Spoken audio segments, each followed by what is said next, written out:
Greetings children, welcome to the online classes. This is Aishwarya. Please like and subscribe the channel for the further updated videos. The following video is for class 6, subject General Science, chapter 10, Motion and Measurement of Distances, part 3.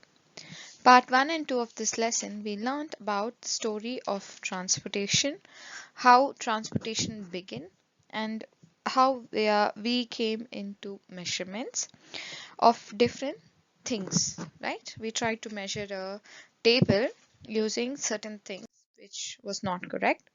So we are going to see what is the correct measurement of length. We even learned what is standard unit of measurements. Standard unit of measurements are nothing but it is the standard unit which is used with the measurement, like 1 meter or 100 centimeters. Then we learned about 1 meter is equals to 100 centimeters, 1 centimeter is equals to 10 millimeter, and 1 kilometer is equals to 1000 meters. I'm reading out from page number 99. Correct measurements of length. In our daily life, we use various types of measuring devices. We use a metric scale for measuring length.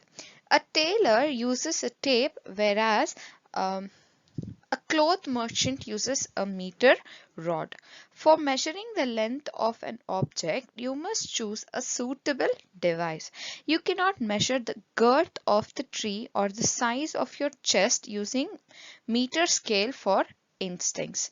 Measuring tape is more suitable for this. For small measurements such as length of your pencil, you can use 15 centimeter scale from your geometry box.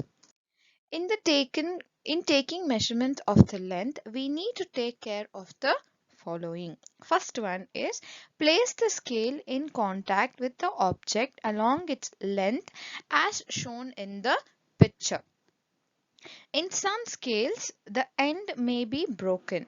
You may not be able to see the zero mark clearly. In such cases, you should avoid taking measurements from the zero mark of the scale. You can use any other full mark of the scale, say 1 centimeter. You can begin from 1 centimeter itself. You don't have to start it from 0 centimeter. Here in the picture, method of placing the scale along the length of the length to be measured, A is correct and B is wrong. In B, the scale is tilted. In A, the scale is straight. That is how you have to keep it. Then you must subtract the reading of this mark from the reading of the other end.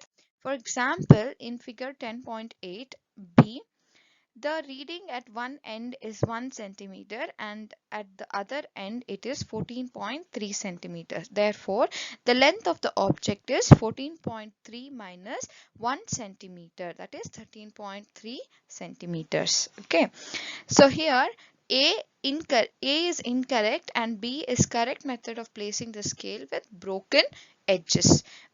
You have to keep it properly. Okay, then the third point. Correct position of the eye is also important for taking measurements. Your eye must be exactly in the front of the point where the measurement is to be taken, as shown in the figure.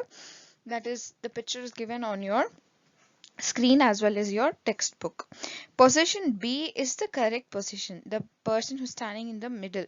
Your scale should be right in front of you. You should not stand in the side or either corners and check for the length. Position B is the correct position of the eye. Note that from the position B, the reading is 7.5 centimeter. From the point A and C, the readings may differ. Readings will differ because you will be seeing from that the other ends. Okay, next is an activity 3.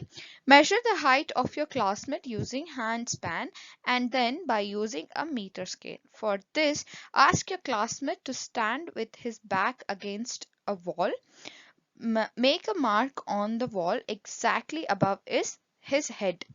Now measure the distance from the floor to this mark on the wall with your hand span and then with the meter scale.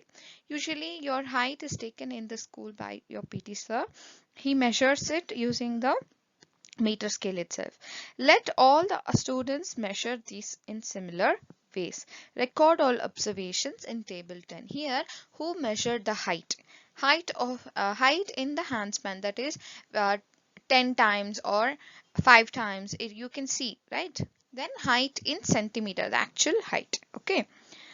Study carefully results obtained by the different students. The results in column 2 may be different from each other as the length of the handspan may be different for different situation. Look at the results in column 3 where the measurements are done using the standard scale. The results may be close to each other now, but are they exactly equal? If not, why do you think there is a difference? After all, everybody is using the same scale and not different handspans. This could be due to some small errors in taking observations. In higher classes, we will learn about the importance of knowing and handling such errors in the measurements. Next is measuring the length of the curved line. How to measure the length of the curved line? We cannot measure the length of the curved line directly by using meter scale. We can use a thread to measure the length of the curved line. So, activity 4, use a thread to measure the length of the curved line AB as shown in the picture which is given in your textbook as well as on your screen. Put a knot on the end near one of its ends. Place the knot on the point A. Now, place a small portion of the thread along the line, keeping it taut using your finger and thumb. Hold the thread at this end point with one hand. Using the other hand, stretch a little more portion of the thread along the curved line. Go on repeating this process till the other end of B of the curved line is reached. Make a mark of the thread where it touches the end B. Okay, slowly you should go in the curved line. However, the line is, you have to just keep going with the line and you have to measure the end when it reaches the end B. Now stretch the thread along the meter scale. Measure the length between the knot in the beginning and the final mark on the thread. This gives the length of the curved line A and B. We see that we need a lot of care to ensure that we are measuring distances and lengths correctly, and we need some standard units and devices with which we measure these distances and can convey our results to others. So I will stop the class here.